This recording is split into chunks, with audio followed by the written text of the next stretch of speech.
Welcome to Gangas basic maths. உங்கள் ஆதரவுக்கு மிக்க நன்றி. நீங்கள் போன முறை சொன்ன விடயங்களை அனைத்தையும் நோட்புக்கில் எழுதி வைத்திருப்பீர்கள். இந்த முறை சொல்லுகிற விஷயங்களையும் நோட்புக்கில் எழுதுவீர்கள் என்று நம்பிக்கொண்டு விடயத்துக்கு வருவோம். இப்போ நாங்கள் காரணிகள், அதாவது ஃபேக்டர்ஸ் பற்றி பார்ப்போம். அதாவது காரணி என்று சொன்னால் ஒரு நம்பரை இல்லாட்டி ஒரு மாறிலின்ற வெளிப்பாட்டை முழுசாக பெற்றுக்கிற நம்பர்ஸை இல்லாட்டி வெளிப்பாடுகளை காரணிகள் என்று சொல்லுவோம். இப்போ இதில் பார்த்தோம்னு சொன்னால் இப்போ 12 காரணிகளை பார்ப்போம். 12 காரணிகள் என்னென்னா, அதாவது 1 தர 12 12, 2 தர 6 12, 3 தர 4 12. ஸோ அப்போ இதுன்ற காரணிகள் என்ன? 1 2 3 4 6 12 எல்லாம் இதுன்ற காரணிகள். அதே மாதிரி இங்கே 18க்கும் காட்டியிருக்கிறேன் பாருங்கோ. அடுத்ததாக நாங்கள் ஒரு படிக்கோவைன்ற காரணிகளை பார்ப்போம். ஒரு படிக்கோவைன்ற காரணிகளை பார்த்தோம்னு சொன்னால் இப்போ இதில் 8x இருக்குது. 8x 8ன்ற காரணி 1 2 4 8 அவ்வளோ வரும். எக்ஸின்ற காரணி எக்ஸ் தான்.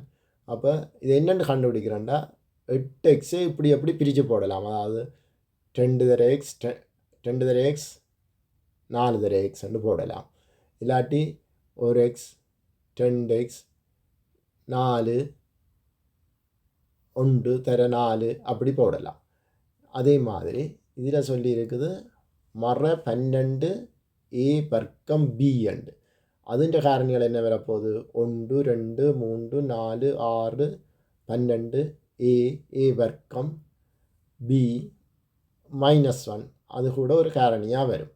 அப்போ இதில் பார்த்திங்கன்னு சொன்னால் இதில் காட்டியிருக்குது என்னென்று அதுன்ற காரணிகள் வருதுன்னா, முன்னாங்கு 12 இதுன்ற 3 a வர்க்கம் b வர்க்கம் இது எல்லாம் ஒரு காரணிகளாக எடுக்கலாம். இந்த இதில் வட்டத்துக்குள்ளே இருக்கிறதுகளை காரணி முன்னுக்கு எடுக்கிறது தான் காரணிப்படுத்துறது.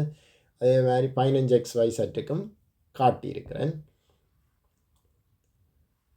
இனி அடுத்ததா இதில் கோவைகளின் காரணிகளை பற்றி பார்ப்போம். கோவைகளின் காரணிகள் இந்த இருக்குது 3x 6ab இதுகளின் காரணிகள் உங்களுக்கு தெரியும். இப்போ இருபடி கோவையின் காரணிகள் அதுன்ற காரணிகளை பார்த்தோம்னு சொன்னால் இந்த 5 சக எக்ஸ்ன்னு சொல்லலாம், எக்ஸ் அஞ்சன்னு சொல்லலாம். இதை காரணிப்படுத்தினா என்னென்று எழுதலாம்? எக்ஸக 5 தர 1 சொல்லி ஒரு காரணி உருவாக்கலாம். இதை காரணிப்படுத்தினோம்னு சொன்னால் எக்ஸய 7 அதுக்கு என்னென்று போடலாம்? எக்ஸய 7 தர 1. அதை பெருக்கி பார்த்த வேண்டாம், அந்த விரிவுபடுத்தி படித்த நாங்கள் தானே, அதே மாதிரி பெருக்கி பார்த்த வேண்டாம், இந்த விட வரும். அடுத்தது இஞ்சால் இருக்கிறது கொஞ்சம் கஷ்டமானது, அது பேர்ந்து அடுத்த பாடத்தில் விளங்கப்படுத்தணும். அடுத்த வீடியோவில் காரணிகளை அறிஞ்சால் தான் நாங்கள் கோவைகளை பற்றி எளிதாக அறியலாம். இப்போ நாங்கள் நேரியல் கோவைகளை காரணிப்படுத்துறது எப்படின்னு பார்ப்போம். காரணிப்படுத்துகிறேன்டா ஃபேக்டோரிசன். காரணிப்படுத்துறதுன்ற மீனிங் என்னென்னு சொன்னால், நாங்கள் முதல் விரிவுபடுத்தி எழுதினாங்கள். அப்போ அதுக்கு எதிரான வேலை தான் காரணிப்படுத்துறது. இந்த முதலாவது எக்ஸாம்பிளில் 2 உறுப்பு இருக்குது. அதாவது 8x ஒரு உறுப்பு சக 24 இன்னொரு உறுப்பு. இந்த 2ஐயும் வகுக்கக்கூடிய நம்பரை இதுன்னு கண்டுபிடிக்க வேணும். அப்போ இங்கேயும் எக்ஸ் இருந்ததுன்னா எக்ஸால் வகுத்திருக்கலாம், இல்லை. ஆனால் 2ஐயும் 8ஆல் வகுக்கலாம். அப்போ நாங்கள் என்ன செய்வோம்? இங்கே 8 பொதுவெடுக்க போகிறோம்.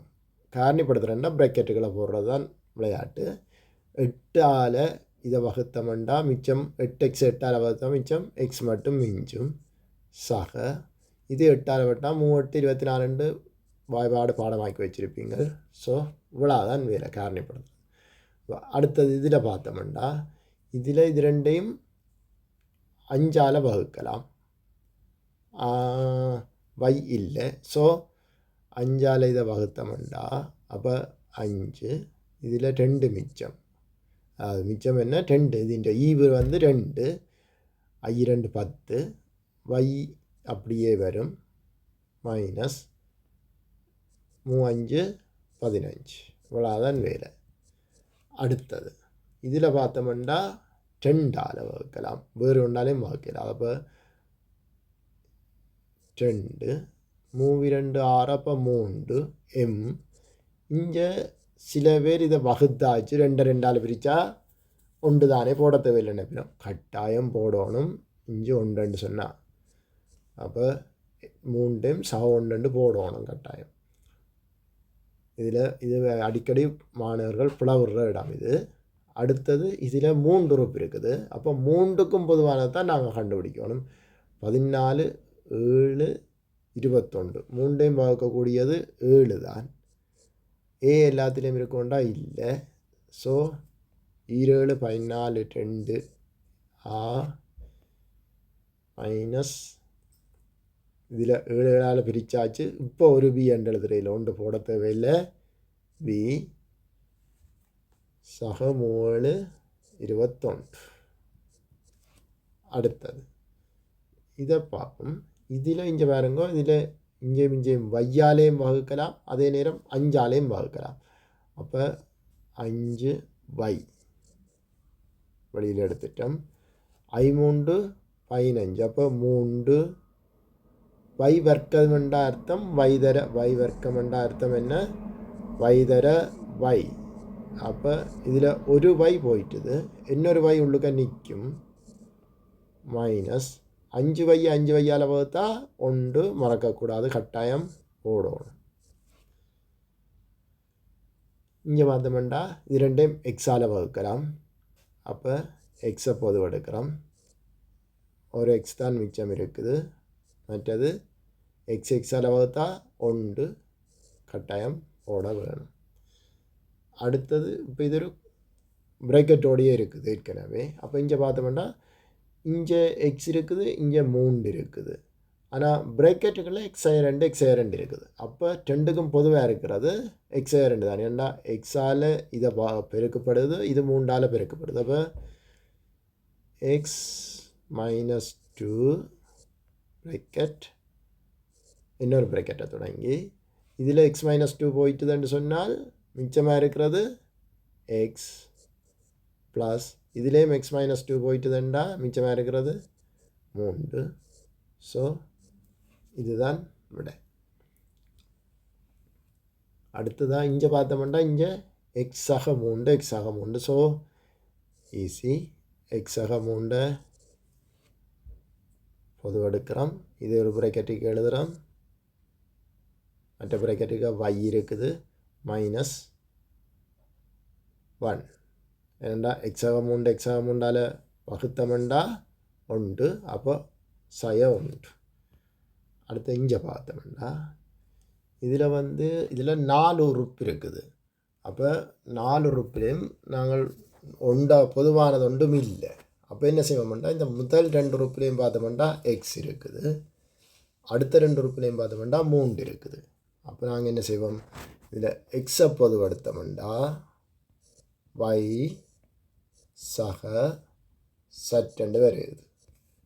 அதே மாதிரி இதை மூடணும். இங்கே நாங்கள் சக 3 பொதுவடுத்தோம்னா y சக செட். இப்போ இதொரு உறுப்பு இதொரு உறுப்பு 2 உறுப்பாக மாறிட்டுது. இது ரெண்டிலையும் y சக செட்ன்றது பொதுவாக இருக்குது. அப்போ y சக செட் அடுத்த ப்ராக்கெட் எக்ஸ் சக 3. இதில் y சக செட் போனால் எக்ஸ் மிச்சம் இருக்குது, இதில் y சக செட் போனால் 3 மிச்சம் இருக்குது. இவ்வளோதான் வேலை. இந்த கணக்கை பார்த்தோம்னா இது ரெண்டுலேயும் பொதுவாக எடுக்கக்கூடியது எக்ஸை பொதுவாக எடுக்கலாம், இதில் 1 பொதுவாக எடுக்கலாம். அதே நேரம் இங்கே பார்த்திங்கன்னா இதில் மைனஸ் இருக்குது, இங்கே ப்ளஸ் இருக்குது. அப்போ கொஞ்சம் கவனித்து கொள்ளணும். இதில் இது கொஞ்சம் சில பேருக்கு கஷ்டமான கணக்காக இருக்கலாம். எக்ஸை பொதுவடுத்தோம்னா என்ன மிச்சம் வரப்போகுது, எக்ஸ் மைனஸ் 8. இங்கே நாங்கள் -1 பொதுவெடுக்கிறோம். அதாவது இப்போ யோசிச்சு பாருங்க, -1 மைனஸ் எக்ஸை -1 கெதூர் பண்ணினா அதாவது வகுத்தம்னு சொன்னால் எக்ஸ் தான் வரும். ஏனெண்டா மைனஸால் வகுக்க ப்ளஸ் ஆயிடும். அப்போ ப்ளஸ் எக்ஸ். இது +8 அதை -1 வகுக்கல -8 வரும். இப்போ இதிலேயும் பொதுவாக இருக்கிறது x - 8 x - 1 கொஞ்சம் கவனமாக இருக்கணும். அந்த அடையாளங்களை கவனித்து கொள்ளுங்க. அதே மாதிரி இங்கே பார்த்தோம்னா இதில் ஜியை பொதுவாக எடுக்கலாம். இது ரெண்டிலையும் 2 தான் பொதுவாக எடுக்கலாம். ஸோ ஜியை பொதுவாக எடுத்தோம்னு சொன்னால் இங்கே மிச்சம் பெற போகிறது ஜி + 5. இங்கே நாங்கள் -2 பொதுவாக எடுப்போம். ஏன்னா உள்ளுக்குள்ளே எங்களுக்கு ஜி + 5 வந்தால் தான் இந்த அடுத்த ஸ்டெப்பில் பொதுவாக எடுக்கலாம். அப்போ அதை மனதில் வச்சுக்கொண்டு பொதுவாக எடுக்க பழகணும். அப்போ இங்கேயும் ஜி + 5 இதை பெருக்கி பார்த்தீங்கன்னா அந்த இதை திரும்பி வரும். இந்த -2g - 10 வரும் திருப்பி பெருக்கினீங்கன்னா. இப்போ என்ன எழுதலாம்? ஜி + 5 பொதுவாக எடுக்கலாம். அப்போ ஜி + 5 இங்கே ஜி - 2. அதே மாதிரி இந்த கணக்கை பார்த்தோம்னா இதில் ஏயும் பொதுவாக எடுக்கலாம். அதே நேரம் 2ஆல் பிரிக்கலாம். என்ன இதையும் 2ஆல் பிரிக்கலாம், இல்லாட்டி 4ஆல் பிரிக்கலாம். அதே நேரம் இங்கேயும் 5ஆல் பிரிக்கலாம். அப்போ முதல் 4ஆல் பிரிக்கலாம். அதே நேரம் ஏஆலையும் வகுக்கலாம். அப்போ 4ஆல் இதை வகுத்தோம்னா மிச்சம் 2a மைனஸ் 4 12 ஸோ 3 ஏமையும் இல்லாமல் போயிடும். அதே மாதிரி ப்ளஸ் இங்கே 5 பொதுவாக எடுப்போம். 5 பொதுவாக எடுத்தோம்னா 2 10 2a மைனஸ் 3. இப்போ 2a மைனஸ் 3 பொதுவாக இருக்குது. So 2a minus 3 plus 4a தானே ப்ளஸ் 5. பக்கெட்டை மூட மறக்கக்கூடாது. இப்போ இந்த கணக்கில் ஏச்சை பொது எடுத்தோம். இந்த ரெண்டுலேயும் 5 பொது எடுக்கலாம். -5 பொது எடுக்கணும். ஏன்னு சொல்கிறேன் பாருங்கோ. இதில் ஏச்சை பொது எடுத்தோம்னு சொன்னால் மிச்சம் h - 2. எங்களுக்கு இங்காலேயும் h - 2 தானே வரணும். அப்போ -5 பொது எடுத்தோம்னா h - 2 எழுதுவோம். எழுதி போட்டு வழங்கப்படுதான் பாருங்கோ. -5 × h -5h -5 + 2 இஸ் -10 விட வரும். அப்போ இங்கேயும் h + 2 இருக்குது. ஸோ h + 2 ஒரு ப்ராக்கெட்டுக்கையும் மற்ற ப்ராக்கெட்டுக்கு h - 5 ரெண்டும் வரும். இவ்வளோதான் இந்த கணக்கு. அடுத்த கணக்கு இதில் கொஞ்சம் கூட பொது எடுக்கலாம். இந்த ரெண்டுலேயும் வைய பொது எடுக்கலாம். ஆனால் இங்கே 2 சட்ட பொது எடுக்கலாம். இதை 2ஆலையும் பிரிக்கலாம், சட்டாலையும் பிரிக்கலாம். இந்த 2 தானத்துலேயும் சட்டம் இருக்குது, 2ஆலையும் பார்க்கக்கூடியதாக இருக்குது. ஆனவடியாக இதில் நாங்கள் என்ன செய்ய போகிறோம்? வைய பொது எடுக்க போகிறோம். வைய பொது எடுத்தோம்னா 6x - y வரும். இதில் +2 சட்டை பொது எடுக்கிறோம். செட்டுக்கு குறுக்க கோடு போட்டால் தான் 2க்கும் செட்டுக்கும் இடையிலே இருக்கிற வித்தியாசம் விளங்கும். 6x - y. இது இங்கேயும் 6x - y, இங்கேயும் 6x - y. So 6x - y. இஞ்சால y + 2 2 வந்துட்டுது. இது உங்களுக்கு விளக்கம் இல்லாட்டி இது இருக்கா திருப்பி சொல்லி காட்டுறேன். இதில் என்னென்னு வந்தேன்னு சொன்னால் 2 செட்டை பொது எடுக்க இங்கே பாருங்க. உதாரணத்துக்கு 12x 2 இருக்குது. நான் பொதுவு எடுக்கிறேன்டா வகுக்கிறேன்னு யோசிச்சுக்கொடுங்கோ. 2 சட்டை பொதுவு எடுத்தேன். அப்போ இந்த சற்றும் வெட்டலாம். இங்கே 2ஆல் பிரித்தோம்னா 6x. அப்படித்தான் அந்த 6x வந்தது. இதே மாதிரி நீங்கள் தேவைன்னா செய்து போட்டு பாருங்கோ.